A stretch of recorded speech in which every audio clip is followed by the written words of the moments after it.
Hey guys, welcome to a Friday edition of the Book Tribe.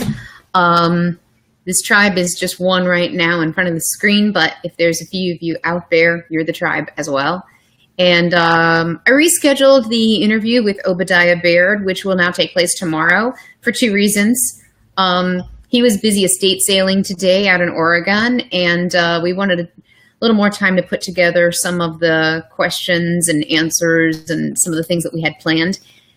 Here's a sneak peek. He's going to be doing a reading from his forthcoming, let's call it a weird fiction / horror magazine. It's on its 4th issue, which is coming out pretty soon. He'll tell you a little bit more about that.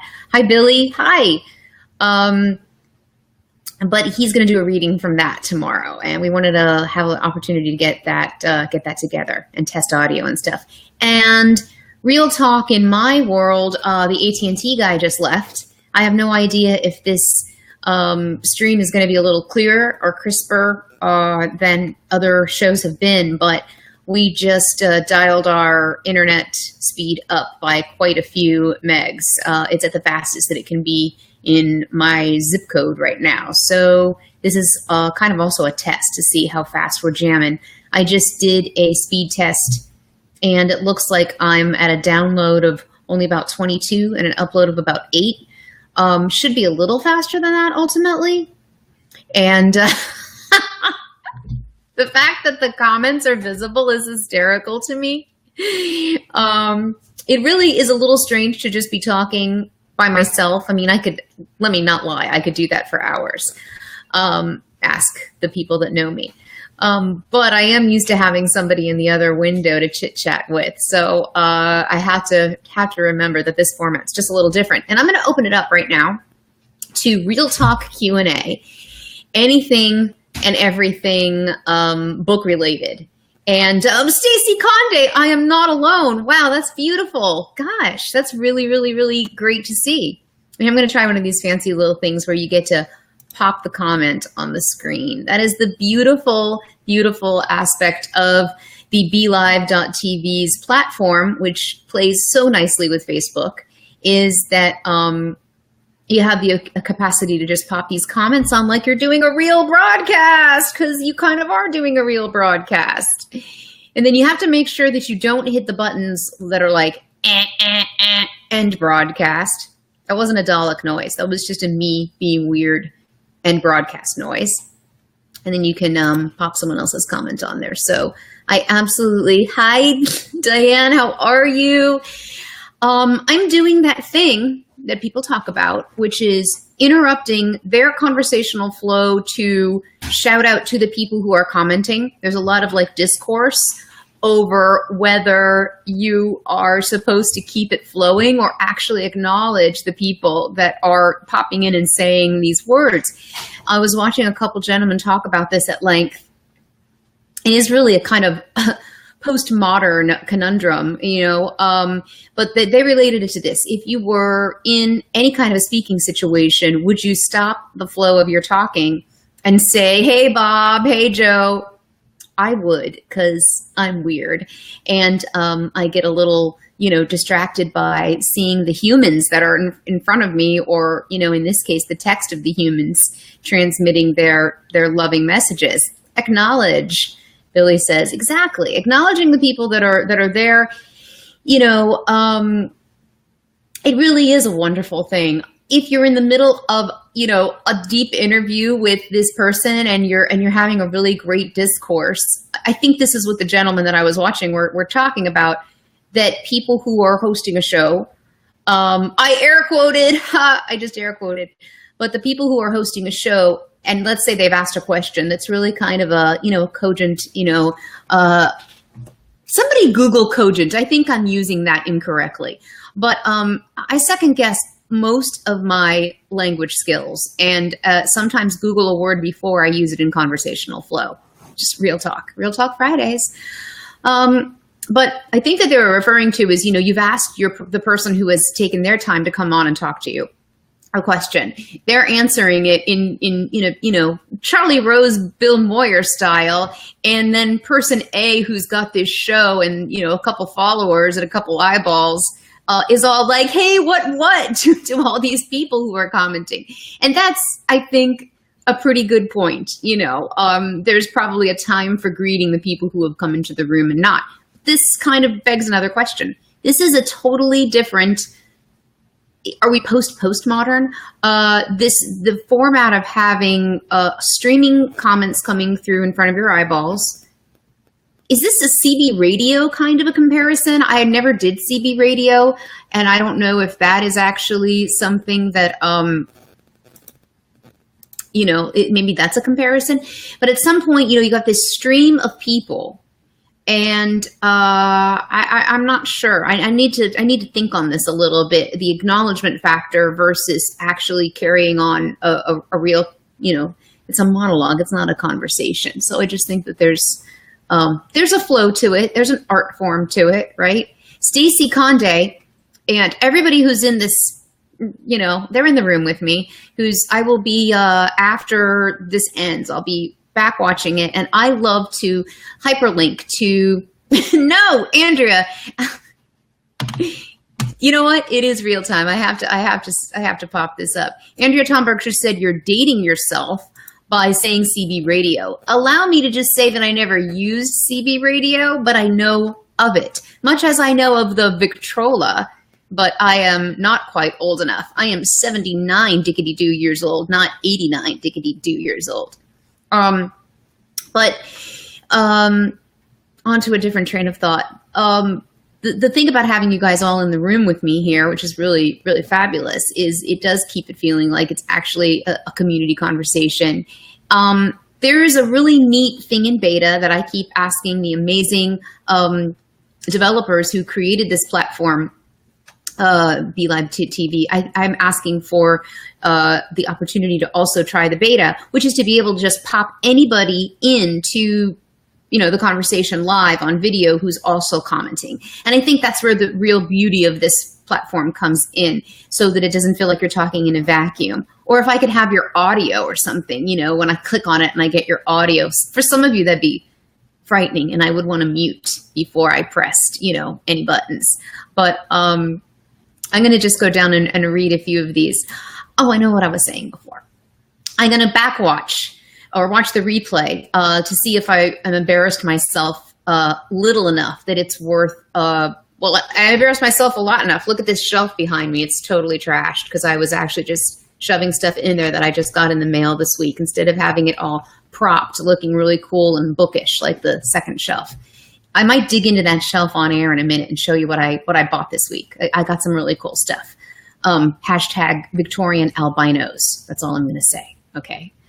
I watch it back to see if I embarrassed myself, and I don't actually edit, partly because I'm lazy. And, what's the point of rolling live and actually having any kind of, a platform where you're just kind of engaging with your friends, your community, somewhat creating a brand if you're doing it from a business angle, which everything I do is from a business angle, not out of, some capitalist corporate mojo, just because I live and breathe, my biblio stuff 24/7. So I'm always thinking of engaging in a way that it's not that it's business minded, it's just meaningful. I want to build on things and keep rolling on and have them, have something come out of them later that isn't just completely, self-indulgent, I guess I should say. But I go back and I put everyone who's commented or who I've mentioned. And I feel like if you're talking about someone on air and they are not even in the room, you should definitely kind of honor them by putting up a link to their business, So I did that the last show that was a lot of different things got mentioned. And I kind of think I'm always going to do that. So Stacey Conde, who's just an amazing force, literally a force, a beautiful, gorgeous, divine force in Miami. She's married to an amazing, amazing Cuban artist, and they are just incredible human beings. And but as far as a business shout out, which is a silly word, but I used it. I also used air quotes, so we can take a running tally of the 21st century terms that I'm being kind of victim to here. They have an amazing gallery or two in Miami. Conde Contemporary is the gallery that is on Miracle Mile and Coral Gables, and they have world-class Cuban and Cuban American and other contemporary art that is just like mind-blowing. And if you are in the Florida region, you should head down there and get to know them, say hello, and you can have dinner at a great place near them and then go again. I don't know. We can talk restaurants if that's something that you want to do. PM me. And they have a second gallery space that is a little more experimental, and it was their original gallery. And it is can't remember the name of it right now. It's acronyms. It's not the old Russian CCCP, but it's CC something. Stacy, maybe help me out if you're still watching. And they do really great things down there. I know, I've been to both places, and I feel really lucky to have been. So if anybody has a standard question for the bookseller at large, feel free to pop in with a question. And I'm going to turn around and actually show you my super ombre, haven't been highlighted in 6 months since I've been healing hair, and dig into what's on my shelf back here. That's what I'm going to do. So this week, I have a jacket on because earlier I was doing a test with somebody for a show that I'm doing tomorrow, and I'm wearing a camisole. And one of the people that was in the room, it was like 4 people because they've got the talk show format that I want, hint, hint, beta. They were like, Kara, did you just get out of the shower? And I'm like, no, not at all. Why? And they said, are you naked? And I said, no, I'm wearing a camisole. But I threw a jacket on so that you guys could see that I was dressed appropriately, even if I might be business on top, party on the bottom, but you'll never know. I'm wearing jeans. The first time I did this, I was wearing pajama bottoms, and then I stuck my knee up like this, and I outed myself. So this week, I got a few really great packages in the mail. I am always buying. Somebody just said very professional. LOL. Yes, super profesh.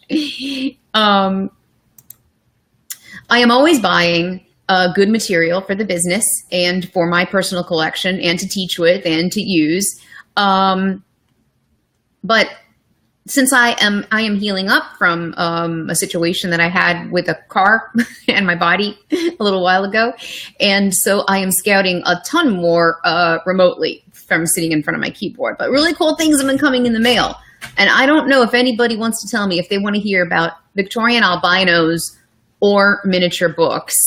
But those are the two freshest things that are sitting on my desk. That and like some Revolutionary War archives and some color theory things, but I'm happy to play show and tell, and you know, I'm just going to do that. Now, the only problem with this, until I get that new beta, in the new beta, you can put, you know, either a show card or a graphic you've created or an infographic or someone else's picture or static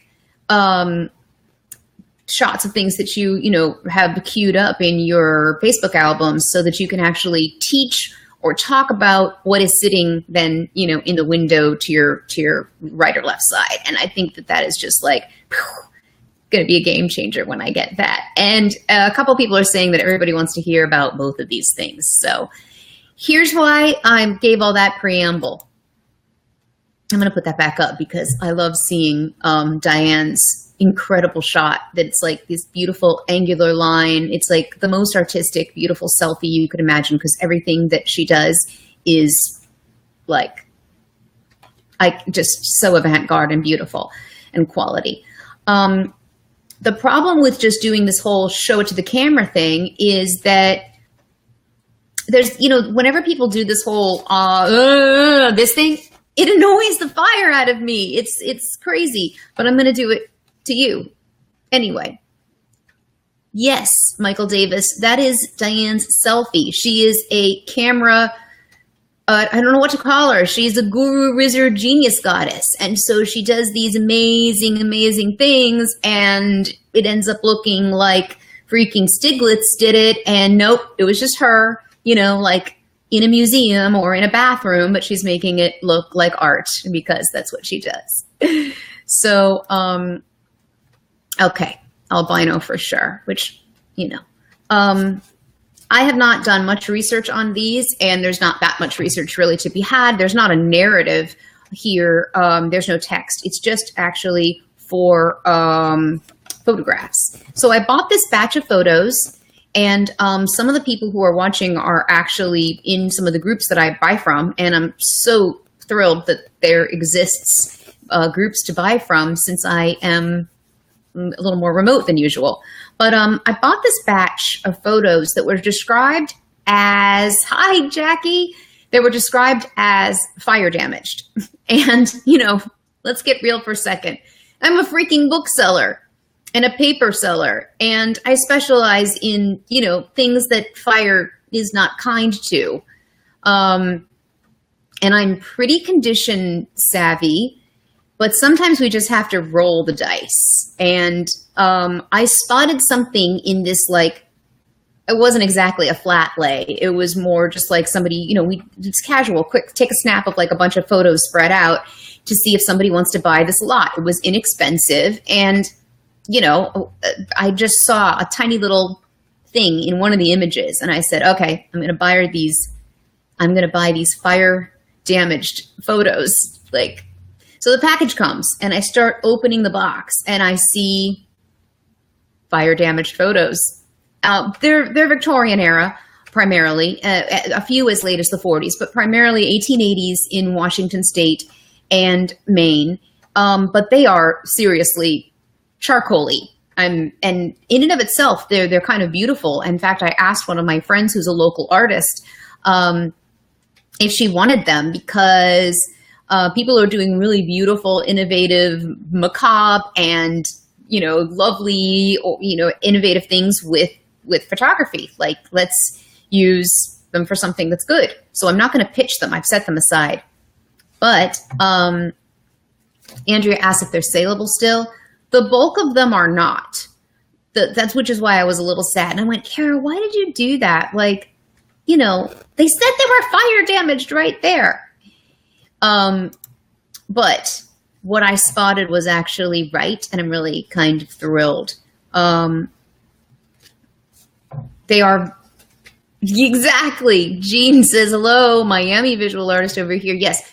Any artists who are watching who want raw materials to play with, I have little goodie packages for you. If you will, either comment to PM or PM me, I will make you packages of wonderful things that you might be able to explore as a visual artist, from letters that I just cannot transcribe or have no date or city, and so it's useless because it's just 18th century scribble scrabble, to fire damaged photos or things that can be used in collage work.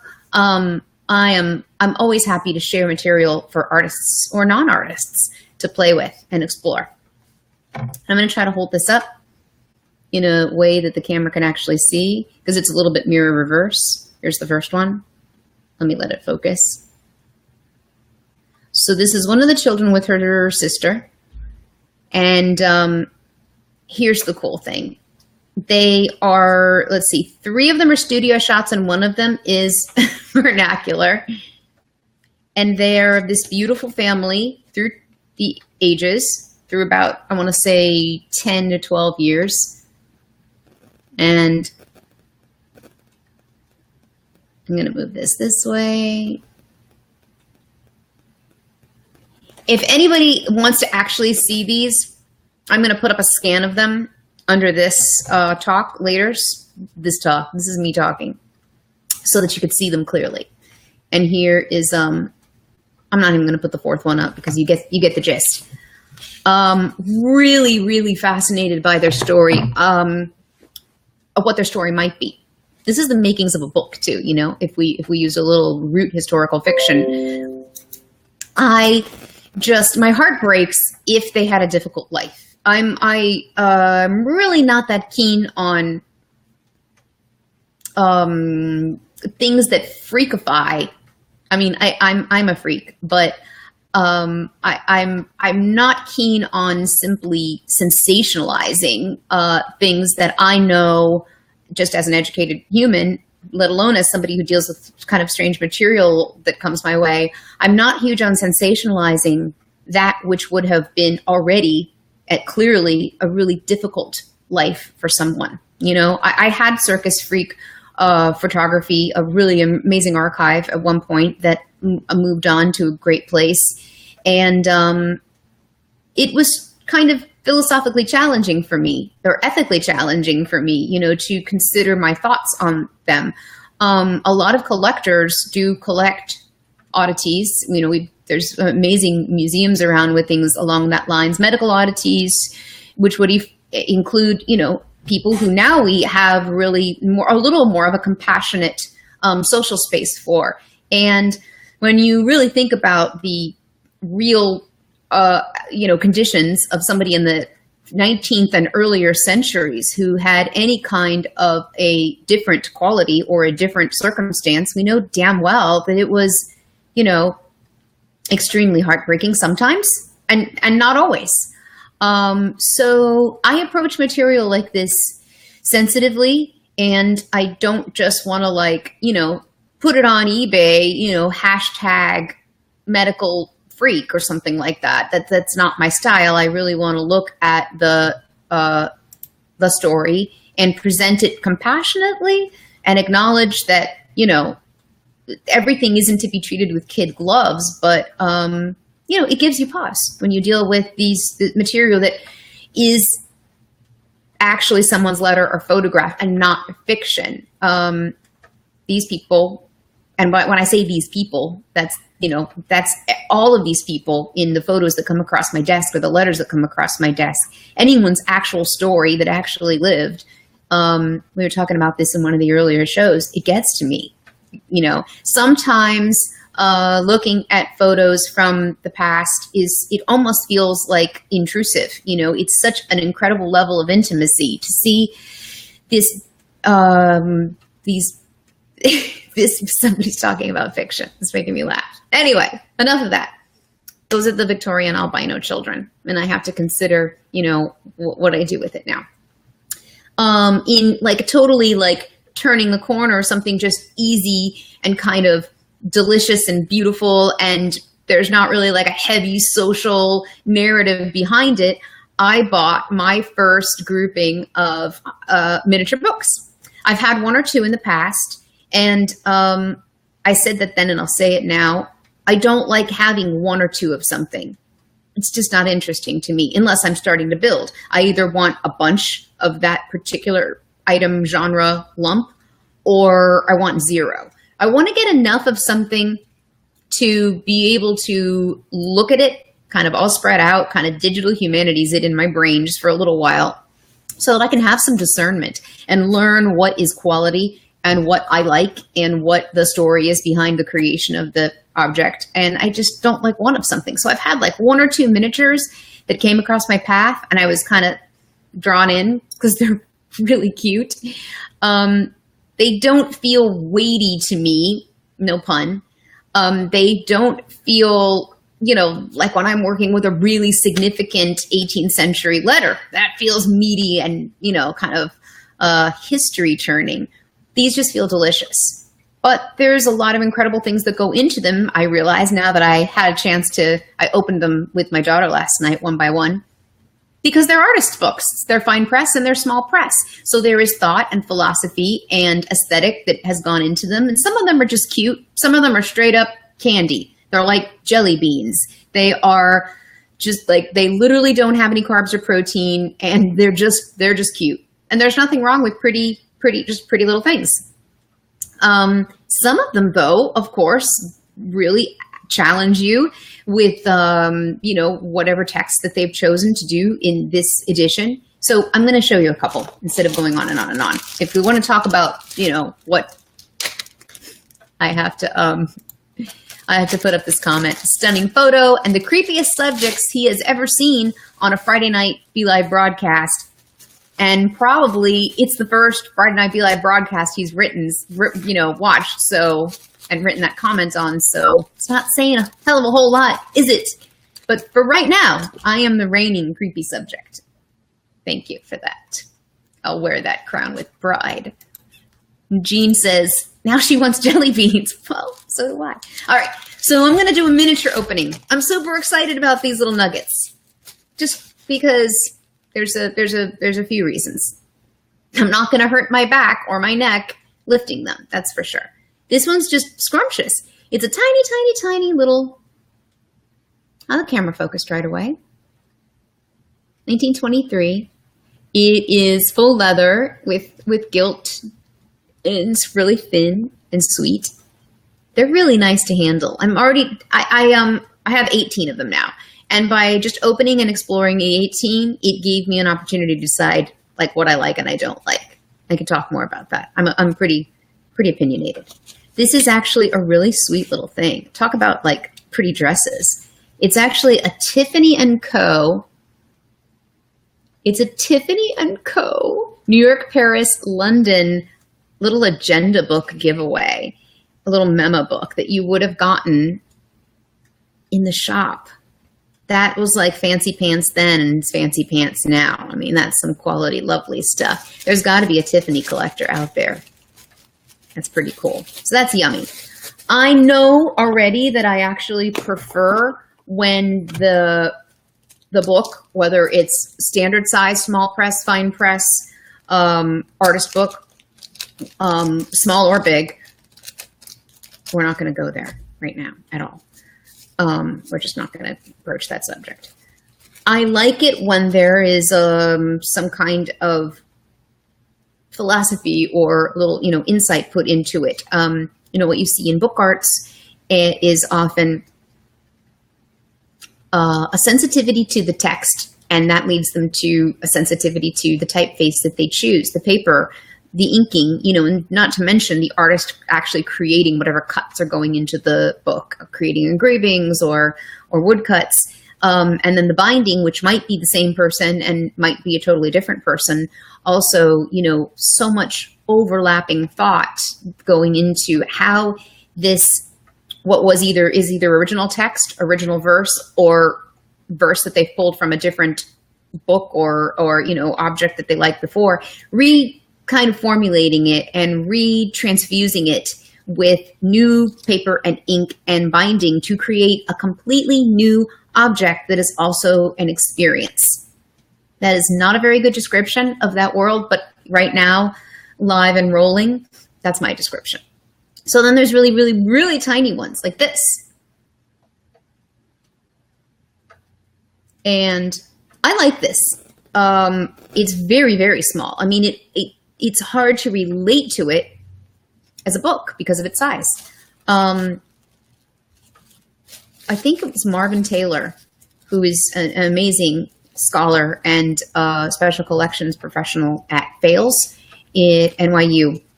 And he, very briefly, I remember him speaking about how we relate physically to the book itself. I mean, the actual interaction of us with this object. And we could go on a whole tangent about, that's why I have nothing against e-books or digital transmissions of knowledge. I'm all for that. I'm an early adopter. But when you are interacting with a physical object, it's not just the way you process the data. It's not just the other tactile and sensory, things that are coming at you and feeding all of this multisensory experience. It's actually the physical kinetic interaction with the object. So a really, really giant thing like Nuremberg Chronicles, demands a completely different thing. Under antiphonal, which is a giant, usually like 3 feet, 4 feet tall, songbook basically for the medieval church. I mean, so you have like a few people holding it and turning it so that the priest can sing from it. I mean, this becomes a completely different thing just by the nature of the materiality of the book. And then you get these tiny little things, and I find myself like kind of part of my brain processing is saying, is this a book? Because it doesn't feel like that. It's like a feather laying on you instead of a brick when you expected a brick. So I'm just going to show you the prettiest one in the whole bunch. This is just like pure pretty. It feels very girly to me, things like this, which is why I avoided them. But hey, pretty is pretty. Sometimes we need beauty. Beauty and truth inspire. So this book is actually The Strange Treasure of Professor Fitzpatrick, and it's written by F.B. Sylvester. Don't make me put my reading glasses on. Oh my God.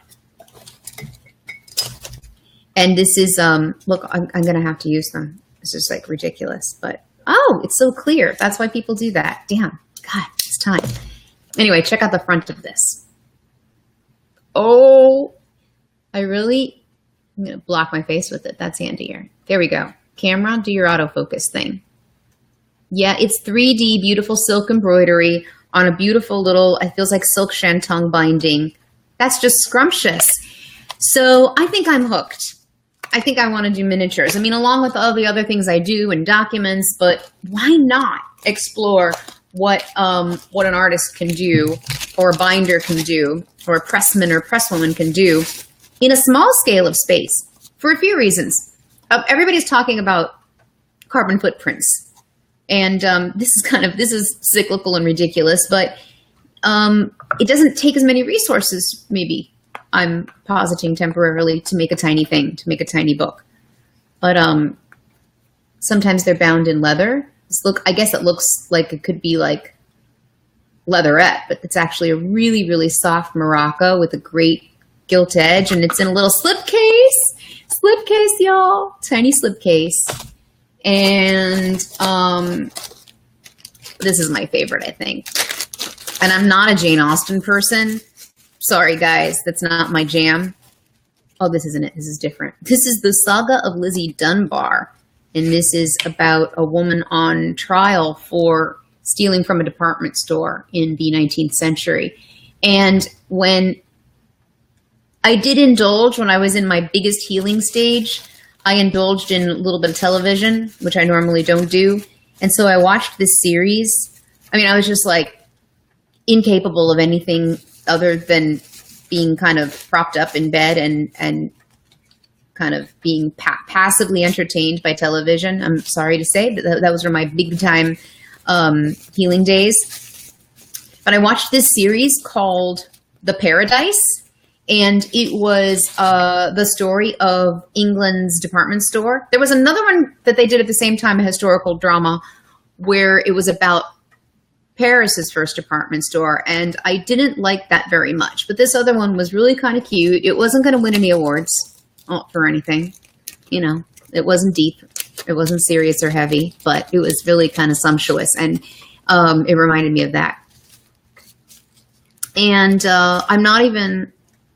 Michael Davis says he wouldn't be able to write his initials in a book that small with his hands. Exactly. Wait, just wait. Wait. I need to put something up for scale for this. We could also, I have a magnifying glass. I'm going to need it. What can I hold up so that you can see for scale? Oh, I have a vintage ruler right here. How strange. Andrea is signing off and putting her kids to bed, and she's giving me really sweet words. Andrea, aw, good night to all the sweet little babies. Good night. All right, I have a ruler. Are you ready for this book? Now, here's what's really cool about this. I'm just literally opening these out of the tissue paper. Later, they will be photographed and cataloged, and I'll put pictures up on my, I'll put them up on my personal page, because the business page, everybody who's running a business page knows darn well that the way they change the algorithm for Facebook, the business page, even though it has a really good amount of traction and followers, stories just, anything you put on your business page just does not get any visibility. So luckily, I've kind of always merged the business and the me. Michael Davis, they will go blind, but not immediately. I don't know. It's a thing. People are into this tiny, tiny stuff. Thank you, Billy. Thank you so much. I mean, West Coasters, yeah, it's still kind of wrapping up the Friday time. And I really appreciate everybody that jumped on and watched. But here's what I want to show you. I want to show you the spine of this little one. It's actually, I realized I don't like the pamphlet ones. I actually wanted to have all of the kind of dimensionality of a book. So it actually has 3 little raised bands. Isn't that cute? It's in full leather. And it's actually, this one's absurd as far as the scale of the text. I mean, this is like the kind of stuff you see, like, you can't even. This is not for real reading. But it was, printed. It's stitched. I can see the little stitches in the signature. It's stitched and bound in leather, and this is probably my favorite one. So I just literally love it. And this is a very good point. This is a super good point. Smugglers might like a tiny book. Book smugglers, I mean. Regular smugglers want big books to hide their jewels in. But who would suspect? Regular smugglers want big books, he says. But think about it. Everybody knows that to look inside a big book, but a book this small could hold a decent-sized carat of a blood diamond. Not much blood chocolate, but a decent amount of a blood diamond. So just throwing that out there, Michael Davis. Okay. Now we should get to the Jane Austen one, because I was not at all speaking against the Austen. It's just that I'm not a Jane Austen, I don't sensationalize and romanticize that a whole lot. That's not my jam. I have a million reasons why, mainly that living in the 19th century as a woman would have fucking bit. But yeah, that's the main reason why. The now is better. But this one's really, really sweet. It's absolutely beautiful. It's 7 letters from Jane Austen, and this doesn't pick up much, but it's in an extremely silky, silk shantung cloth, and it's got I just really, really love the tones that they chose for this book. This is Cross Currents Press, 1992. So these are all relatively unscarce 20th century miniature books. And the amazing woman that sent them to me, I'm going to put up the link to her stuff later. She is the booklayer in I don't know her exact city, but she's in Northern California. And she also sent me a reference book. And Lord knows I love my reference books. I mean, I have bookshelves of reference books. A new reference book, actually. Thank you so much, Kim, to go with my new miniature book collection. 20th Century United States miniature books. There's another can't live without it miniature book reference that I'll probably need to buy if I'm going to get more of these. And that is the book that Anne Bromer wrote, Bromer Booksellers in Boston. And it is extraordinary and color pictures and a real powerhouse reference book in miniature book world. But I'm totally new to that world. I know a few things. There's a miniature book society, which I am joining. There's a miniature book conclave, which happens annually. I know it's been in Amsterdam and Texas in recent years, but this year it's in Oakland, California. Probably not in my plans to fly quite that soon as I continue to strengthen up, but it's kind of tempting. Michael Davis says, please show the Jane Austen book again. Sure, at your whim. Just kidding. Of course. If I can find it, you have to see it. This is the cool thing. This is how you can store mini books. Literally just like, boop, boop, boop, boop. They won't be like that permanently. This is just what they got shipped in. But man, they're fun.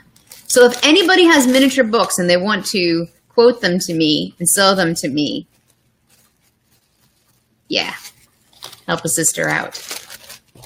And if there's anything else that anyone would like to see, since this is kind of a show and tell Q&A, the eyeballs are dropping. I see that there's just a few of you left here, but thank you for it. I'm playing for the replay. Thank you very much, because later on, I know that if you're really bored and drunk later, you might watch this even if you missed the live.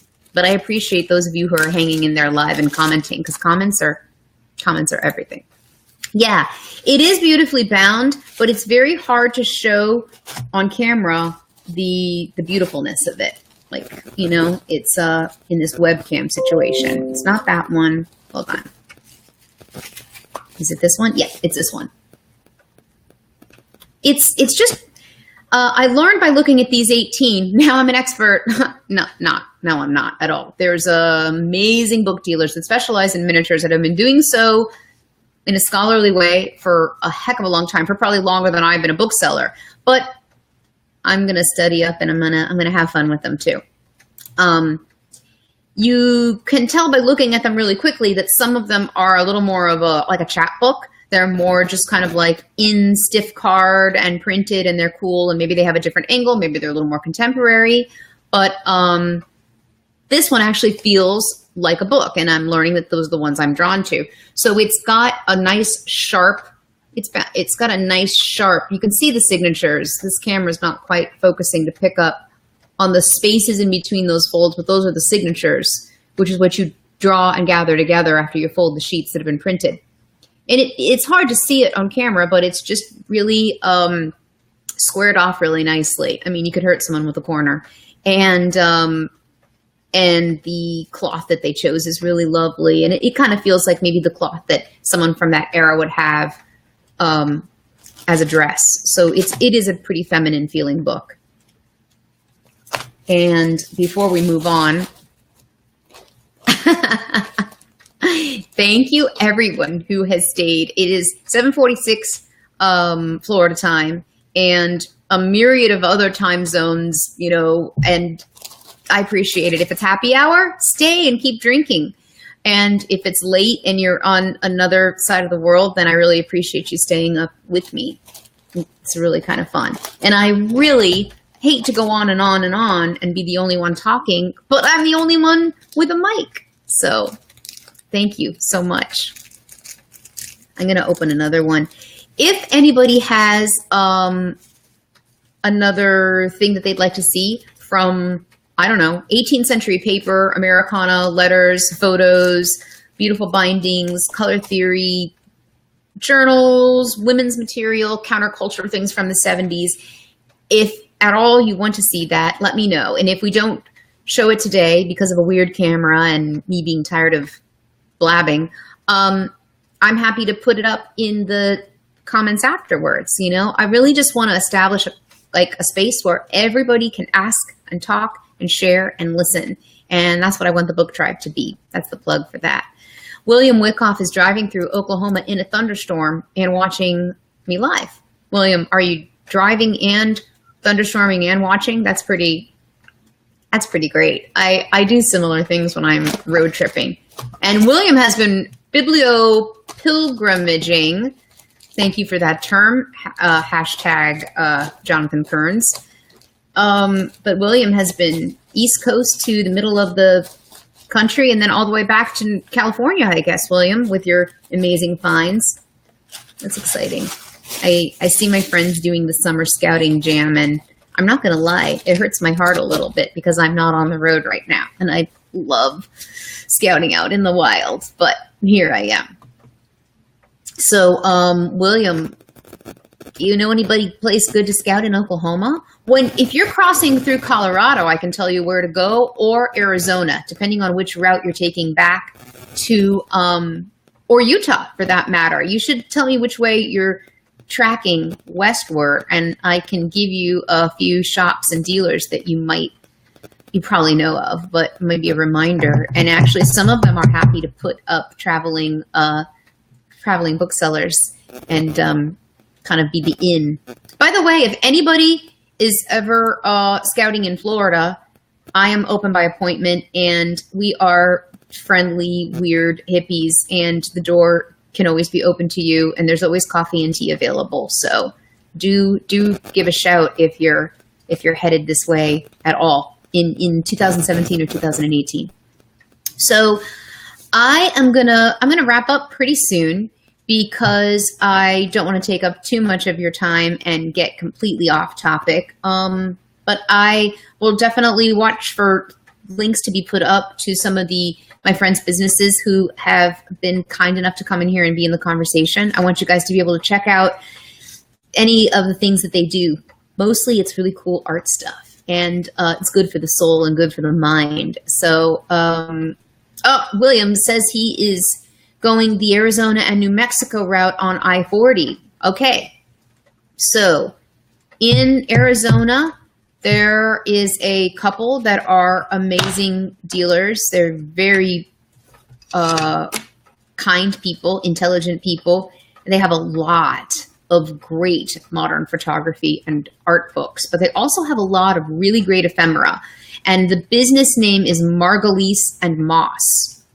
And I will link to that later. And if you don't see it in comments later, PM me and I'll type you that out also, because they are, I don't know exactly what city they're in Arizona, but they'd be worth a stop. They are awesome people that have been doing this for a really long time. So, you know, those kind of shops are worth it. And then I guess you're not cutting through Utah, because then I would send you to Ken Sanders in Salt Lake City. And clearly you're not going to Colorado. I would send you to a couple places there where some good friends have shops. But, and then after you exit Arizona, are you going to wrap up and do any scouting before you head home in California with William? That's my question to you. Or Bill. I think it's actually Bill that you told us last week you wanted to be referred to as. But Bill, if you type in where you're headed after that, that'd be fun to know. Anybody else starting their summer scouting adventures? I want to hear about it wistfully. Right now, this time of year, yeah, you've been there. Bill has been there. I don't know how long you've been in this circuit, Bill, so I never know. I have not been to their shop because I have never been to the Great American Southwest. I really haven't. I connected in Utah, which was wild to me to actually see that state, but I've only ever done California and Washington and Nevada, and that was just like an oven, and I wanted to leave immediately, but there was no RBMS there. I've only seen their booth at a couple of California fairs, but I love their stuff. And oh, hey, Forrest. The Concord, New Hampshire Book Fair is on Sunday. Yes. Okay. So New Englanders and Northeasterners, oh, do please go to the Concord, New Hampshire Book Fair. That is, Forrest, is that a Getman show? That is a Marvin Getman book and paper fair, New England Book and Paper Fair show. And, oh, I have never done that show. It's one of the small New England shows that I have not done. And by small, I mean like regional. But man, that's some good scouting. So if you are within, I would say, a 6-hour drive from New Hampshire, you should go. Just do it and report back so that we can like have a live stream from the New Hampshire show. So it's 10 to 4 on Sunday, and it is at the Everett Arena in Concord. I think that's how you say it. I said Oregon today, and my husband was teasing me because he said it's Oregon. So Concord, not Concord, Concord, New Hampshire, in the Everett Arena, right off 93 from 10 to 4 on Sunday. I mean, there's nothing better than a book fair on the weekend. And if you want to know where the book fairs are on the weekend, I'll put the link up to this later. You should head over to www. We have to come up with a different way to say that. It's just bookfairs.com. And it's a wonderful site that gives you a weekly, you could look a whole year ahead, but every single week almost, there's a book fair somewhere in the country, or an auction, or a special event. And you should probably go to that website, bookmark it, and then use that as your scheduling guide for the entire year if you love books. If you like books, even if you're just like, oh, I'm just a reader, not a collector. If you like the printed word and print history, or beautiful images, or ephemera, or any aspect of social, cultural, American history, world history, if you are a student of Earth and the human condition, you should go to a book fair if you've never been to one. It is not rarefied air for fancy white glove, oh my gosh, this is so precious, can I even touch it material. That is not what book fairs are. You know, think about a con when we say like, oh, a Comic-Con. It's where everyone goes to go share in a unified experience where everyone is kind of free to be them there because they all have a passionate love for the thing that the con is about. And that's what book fairs are. You're going to go find your tribe there, and you're going to see things that are insanely expensive and gorgeous and precious. Yeah. And you're going to see things that are, you can just rifle through and bring home. And even if you don't want to buy anything, you can just look and talk to the people that are there, who are all little mini experts and amazingly generous teachers in their respective fields. Usually, I mean, some of them aren't, and some of them are, you know, everybody's not nice in any industry. But if you've never been to a book fair, go to one, pick one. In fact, if you have never been to a book fair, write me and I will like hold your hand and walk you into one someday, wherever you are. And my mission in life is to bring everybody to one and to be book born again. Forrest says, to give you an example of the lack of pretense, this one's in an ice hockey arena, okay? They're not all in grand armories and beautiful old castles, Great Barrington. And, you know, plenty of them are just, you know, like I said, gathering spaces for people who love this stuff. So that's what I have to say about that. There's a few more viewers who have jumped on, and if you're here, please comment and say hi. I finally figured it out. The last broadcast or two, I was putting up a link and I was saying, click the link to join, and that was wrong. The only person, hi Kim, the only person who can actually click that link while I'm in this stage of developing, you know, how I'm the platform that I'm using for this, the only person that could click that link is the guest.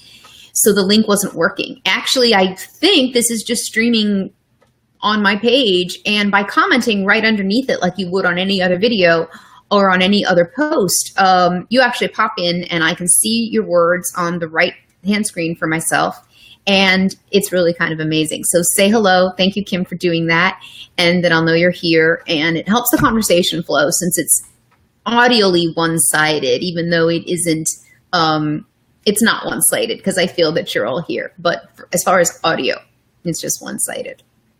So that's the book fair plug. I mean, seriously, that is not, as a book dealer, that is not me saying go to a book fair so that, you know, you go spend money. It's an experience, and it is truly where my family is. My family is in every single book fair around the world at any given moment. That's where my family and my tribe is. And if you love this stuff that gets mashed on paper with ink and brass dies and presses, you're going to love it too. I promise.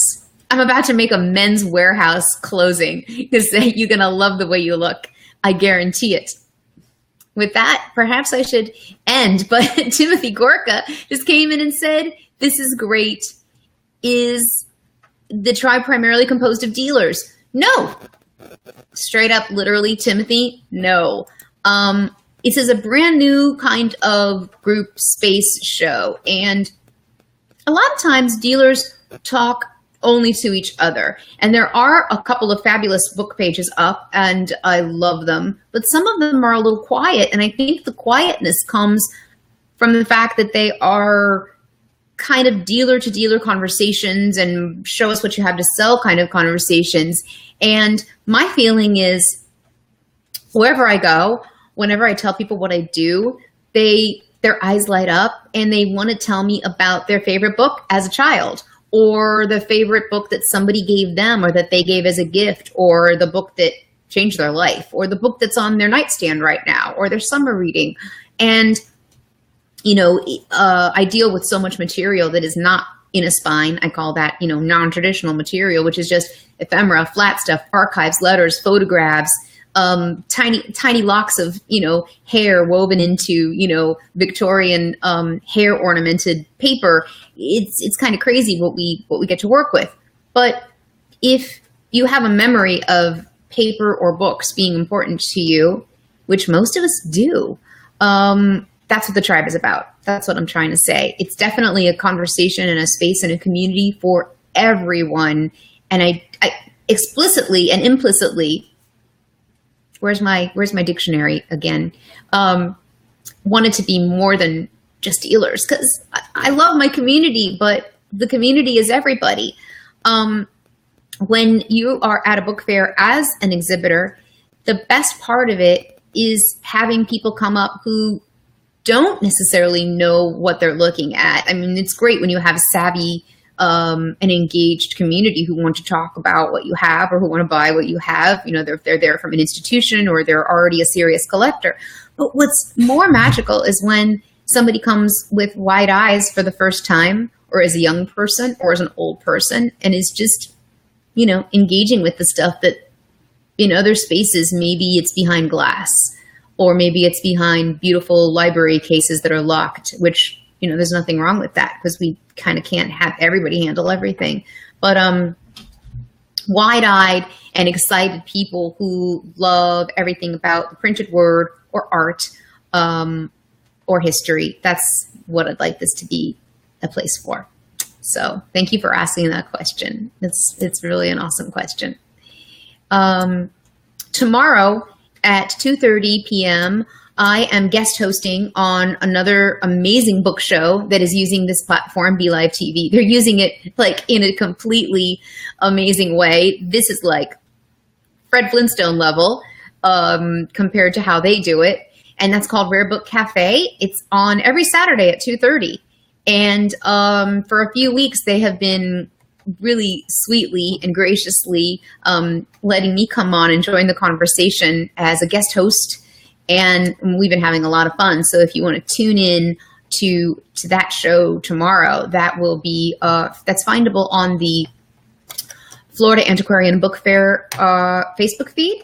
And I'll also post some links to my own feed so that it can be easy for you guys to find and jump on. And at noon tomorrow, an amazing local dealer and just extraordinary human, Steve Eisenstein, and his wife, Edie. They are beautiful human beings who have been in the book tribe of their own for a really long time, and they know what they're talking about, and they have a lot of really great wisdom to impart. And Steve has a radio show called Bucks on the Bookshelf, and I will link to that also. And he talks about, just like what we're trying to build here, everything related to the book industry. His primary angle is helping people figure out what to do with books that are on the bookshelf. Are they valuable? What do you do with them? This is, I guess, a topic that I can dive into now. And that's, you know, I've been recovering and healing after an injury. And I've always known that books were, as beautiful as they are, they can really be a burden to people if the people who are not into the collection are now having to decide what to do with them. You know, they are heavy and they are usually in a decent quantity. Most people don't have 3 books on the shelf. If they have some, they have a lot. So a lot of times people need to move them along, and it ends up being, you know, we get calls every day. What do I do with my books? What do I do with my books? People know what to do with silver.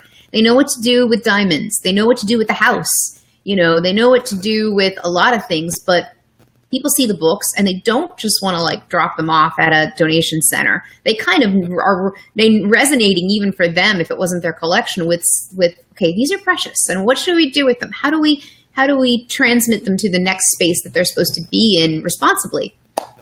And as I was healing these last couple of months, I was kind of faced with the same thing. I was like, man, I can't really work with, you know, a 2.5 pound or a 5.5 pound book right now. It was interesting to see it from that side, but not at all considering that they're a burden to me, just the physicality of them.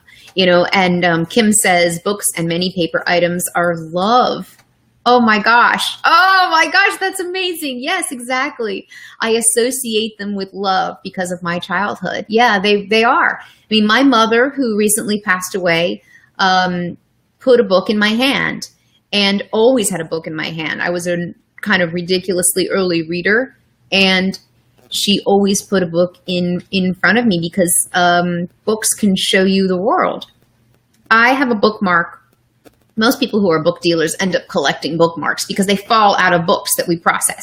And then, you know, what are you going to do? You're not going to throw it away just like it's a, you know, scrap piece of paper. You stick it in a little section. And they're usually filled with great graphics or the bookstore that they're advertising might not any longer be in existence. So they're really kind of neat snapshots of history. And there was one that was from a Latin American bookstore. I do not remember the country, but I translated it because it had a really beautiful graphic of like an elaborate skeleton key crossed with another elaborate skeleton key, if I'm not mistaken. And it was something about, books being the key to unlocking your mind. And I used that as my tagline for a little while, I think in emails or something, because they unlock the mind, they unlock the heart. And Kim, you said it better than I could ever say it. Books are love, and paper is love. I'm down with that 100%. They from the places that they take people, as far as their mind and the dreams that they have when they're reading them, to the physical markers of love that are in books, whether it's the inscription in the front, which some of them, almost every book has an inscription. It can be really cool to read, but some of them really, really get you. To the what we call marginalia, which might sound either like an interesting Latin term or something completely dirty, but marginalia is just little penned or penciled notes in the columns. And all of you book purists, don't start on me. We can have a conversation about writing in books.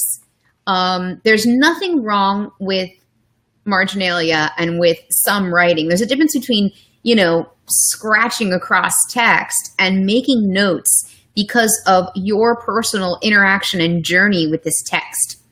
I might not remembering all the details of it, but I'll transmit this story. There is an amazing project that I think his name is Dr. Stauffer at University of Virginia, and he has a few amazing projects. One of them is called Book Traces, and there's also the 19th Century Project, which is a blog. But the Book Traces was using crowdsourced engagement with special collections. So a special collections department would host a day of people exploring in the stacks and kind of marking what they found in random general collections books. This wasn't special collections. And they were using digital humanities and infographics to kind of blow up what was found in what books. What were the sizes of the books? Book traces, yes. Thank you, Diane. Exactly. And I'll link to all that because this is an amazing, amazing project that is at least national. And it's a really cool thing that I can't explain very succinctly right now. But basically, what they were looking for was patterns and trends in what types of messages and what types of notes and what physical things laid in books, which I've always called booklint, which would be a great blog name, right? Booklint. Don't steal that from me. I'm going to start that Twitter feed right now when I get offline. And kind of documenting what was stuck in there. Everyone's opened a book, I hope. If you haven't, I'm going to send you one. And had either a 4-leaf clover or a pressed fern or something like that fall out. So one of the categories that they had to mark was, botanical world or natural history. You checked there was something of nature that was in the leaves. No pun intended. Of course, the most common notation in a book is just an inscription. To Jackie on Christmas from your papa, 1909. I mean, that, like, we see that all day long. But sometimes there's really complex and multi-layered things happening in the texts. And one of them, if I recall correctly, IIRC, probably not, was a book of poems. Ordinary book of poems. No big deal. Book dealers don't get that excited over books of 1910 poetry because we see them all day long, right? This one had tons of little penciled in notes as a woman was experiencing the love poems while she was in love. So in her youth, in a wonderful romance, she was writing down the way these poems made her feel, what they made her think about with relation to her love. I can't recall. Diane, type in if you can recall if also it was that her lover also wrote in the book. And so they were, exchanging the book back and forth. Book as passage. I think someone might have a book Instagram name or a bookstore called Book Passages, but Book as Passage or Book as Transmitter. Very cool to think about how a book can actually be the conduit and the actual pipeline for these aspects of communication and emotion. But later, when we went through this book, in a different hand, she was noting things as she was interacting with these same poems in this same book with a different perspective. I don't know what you call this in literary, fiction terms. Somebody help me out. But with a reflective, perspective, looking back at the past, writing now about her lover who had died, I think, in the war, and reflecting on her now mourning the absence of what these poems were about. The poems were about the blush and perfection of in real-time romance. And so you had her experiencing it in the initial moment, let's say when she's 25, and then later interlined in the text is her reflection on this great love now in mourning, when she's, let's say, 50, and now that love, she doesn't have it. She's not sure she'll ever know that love again. I mean, it's powerful. I'm going to definitely link to that story. I hope it's part of the Book Traces blog. I will dig it up because it is, Jay Silvestri at UM probably knows that story. It's a killer to think about how much narrative and, live streaming, essentially, just us living and documenting and broadcasting our emotions and our humanity, how much of that is penciled in these texts and, hidden in these books. So that's just going back to Kim's, their love. Yeah, they really are. So I can't thank everyone enough for hanging on for an hour of this conversation, this one-sided conversation. I mean, it means the world to me to be able to talk to my tribe. As one of the reasons I did this was not because I thought that I really had anything important to say, but I just kind of selfishly wanted to talk to my people. And I hope that it doesn't seem selfish. I hope that it seems generous because I want everybody to talk right back to me. And I love you all, and I'll see you again here for another Book Tribe session tomorrow night. Oh, I can't sign off yet. I have to talk about my own little project. Tomorrow night is the regular, what was supposed to be scheduled for tonight, which is a real conversation. Yes, two people. A conversation with Obadiah Baird, who is the proprietor with his sister and his wife of the Book Bin in Salem and Corvallis, Oregon. They are antiquarian book dealers and also open shop dealers. They have 2 brick and mortar stores in Oregon, and they're awesome, awesome humans and young, wonderful dealers who are, doing great things left and right as far as being a community bookstore and a place for people to gather, and also selling on the, kind of hardcore antiquarian side. But also Obadiah is on his 4th volume of, did I say that at the very beginning? I think I did. He's on his 4th volume of a magazine with specializing in weird fiction, horror, sci-fi-ish kind of an angle, all of the golden years. Yes. So if you have any interest in that, you'll want to try to pop on tomorrow. I think we're shooting for 7 p.m. East Coast time, which is 4 p.m. California time. So if you are hanging around on Saturday, join in so we can have the conversation, but you can always catch the playback. And I will see you on the other side of this tomorrow. And peace out, my tribe.